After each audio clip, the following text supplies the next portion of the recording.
नमस्कार, मैं नेहा तिवारी और आप देख रहे हैं यूपी दिस वीक। खबरों की शुरुआत से पहले आइए लेकर चलते हैं आपको इस हफ्ते की सुर्खियों की ओर। बाहुबली के कटप्पा की कवच वाली ड्रेस बनती है यूपी के शहर में, बॉलीवुड हॉलीवुड में जमाली है धाक। यूपी के गांव में बेटियां बेटों से आगे, स्कूल जाने से लेकर पढ़ाई तक में दे रही मात। लखनऊ के अवधेश कुमार ने बढ़ाया प्रदेश का मान, राष्ट्रीय युवा पुरस्कार के लिए हुए चयनित। यूपी बोर्ड परीक्षा को लेकर प्रदेश सरकार का एक्शन, नकल करने वालों पर लगेगा रासुका, होगी कुर्की। खिलाड़ियों के लिए नई उड़ान का अवसर, बस्ती में शुरू हुआ सांसद खेल महाकुंभ का दूसरा चरण। और अब खबरें विस्तार से।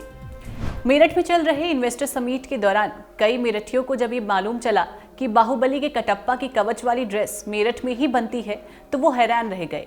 आज की तारीख में मेरठ की आर्मर इंडस्ट्री करोड़ों की पहुंच चुकी है। मेरठ के बने हुए आर्मर 120 देशों में जा रहे हैं।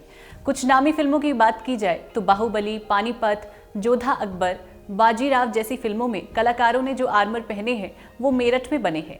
हॉलीवुड की कई फिल्मों में भी यहाँ के आर्मर नजर आए हैं। बाहुबली की कटप्पा की भारी भरकम लोहे की ड्रेस भी मेरठ में ही तैयार हुई थी। आज भी कटप्पा की लोहे की ड्रेस मेरठ में मौजूद है। कटप्पा की लोहे वाली शर्ट पहनकर लोग इतना खुश हो जाते हैं कि खुद को कुछ देर के लिए कटप्पा ही समझने लगते हैं। लोगों का कहना है कि वो ये फील करना चाहते हैं कि जो इतिहास के योद्धा ड्रेस पहनते थे उसे पहनकर कैसा लगता है। 30 साल से लोहे की ड्रेस बनाने का कार्य मेरठ में हो रहा है। खासतौर से जो इतिहास पर आधारित फिल्में होती हैं उनमें ऐसी ड्रेस की खास मांग होती है।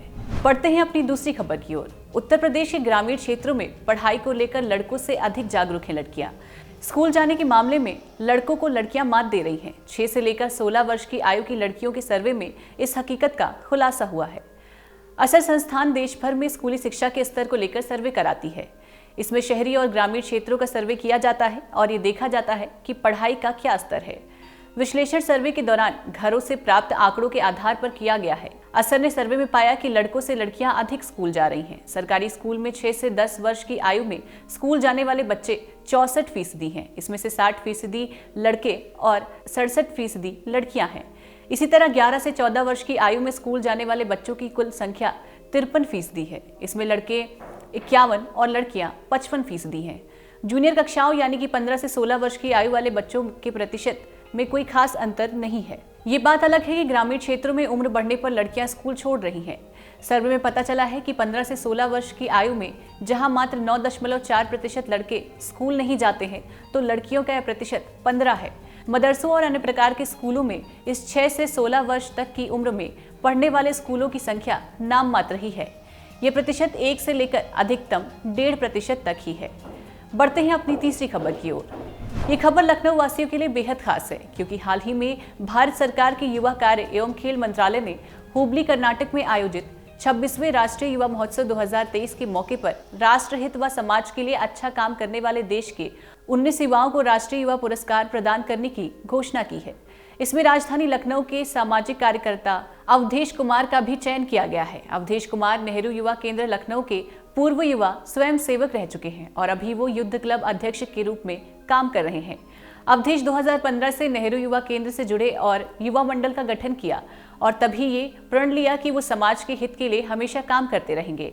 आपकी जानकारी के लिए बताते चले कि राष्ट्रीय युवा पुरस्कार का मुख्य उद्देश्य युवाओं को राष्ट्रीय विकास और सामाजिक सेवा के क्षेत्र में उत्कृष्टता हासिल करने के लिए प्रेरित करना और समुदायों के प्रति जिम्मेदारियों की भावना विकसित करना है।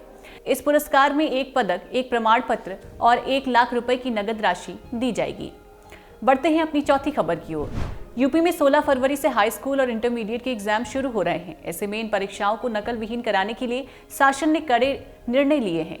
अब परीक्षाओं में नकल होने पर परीक्षार्थियों के साथ साथ केंद्र व्यवस्थापक, कक्ष निरीक्षक से लेकर किसी की भी गलती अगर पाई जाती है तो उन पर रासुका के तहत कार्रवाई की जाएगी। इतना ही नहीं, कुर्की कार्रवाई भी अमल में लाई जाएगी। साथ ही साथ इस बार परीक्षा केंद्र जिला प्रशासन के साथ मिलकर बनी कमेटी की संस्तुति पर बनाए गए हैं। उन विद्यालयों को परीक्षा केंद्र नहीं बनाया गया है जिसके खिलाफ एसटीएफ ने रिपोर्ट दी है। इसके अलावा प्रश्न पत्रों के रखरखाव के लिए प्रधानाचार्य कक्ष से अलग कक्ष को स्ट्रॉन्ग रूम बनाने के निर्देश दिए गए हैं जो डबल लॉक में होंगे। जिन विद्यालयों में सीसीटीवी की सुविधा नहीं है वहां पंजीकृत छात्र छात्राओं के लिए सीसीटीवी सुविधा वाले नजदीकी विद्यालय को प्रायोगिक परीक्षा के लिए केंद्र निर्धारित किया गया है। बता दें कि रासुका या नेशनल सिक्योरिटी एक्ट एक ऐसा कानून है जिसमें यह प्रावधान किया गया है कि यदि किसी व्यक्ति से कोई खतरा सामने आता है तो उसे हिरासत में लिया जा सकता है। 1980 में देश की सुरक्षा के लिहाज से सरकार को ज्यादा शक्ति देने के उद्देश्य से बनाया गया था। इस कानून के तहत संदिग्ध व्यक्ति को 3 महीने के लिए बिना जमानत के हिरासत में रखा जा सकता है और इसकी अवधि भी बढ़ाई जा सकती है। बढ़ते हैं अपनी 5वीं खबर की ओर। बस्ती में सांसद खेल महाकुंभ 2022-23 के दूसरे चरण का उद्घाटन प्रधानमंत्री नरेंद्र मोदी ने वीडियो कॉन्फ्रेंसिंग के माध्यम से कर दिया है, जो कि 28 जनवरी 2023 तक चलने वाला है। इस महाकुंभ में 44,000 से ज्यादा युवा हिस्सा ले रहे हैं, जो कि पिछले साल की तुलना में 3 गुना ज्यादा है। इसके पहले चरण का आयोजन 10 से 16 दिसंबर 2022 के बीच हुआ था। आपकी जानकारी के लिए बता दें कि सांसद खेल महाकुंभ का आयोजन बस्ती जिले के सांसद श्री हरीश द्विवेदी द्वारा साल 2021 से किया जा रहा है।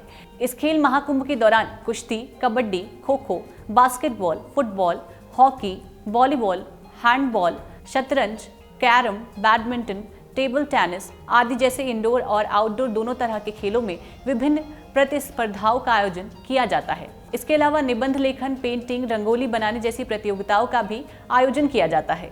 इन सभी कार्यक्रमों का सीधा प्रसारण नमो ऐप और डीडी स्पोर्ट्स पर भी देखा जा सकता है। आज की हमारे इस वीडियो में बस इतना ही। अगले हफ्ते नई जानकारी के साथ फिर होंगे हाजिर। देखते रहें और करते रहें बातें यूपी की। नमस्कार।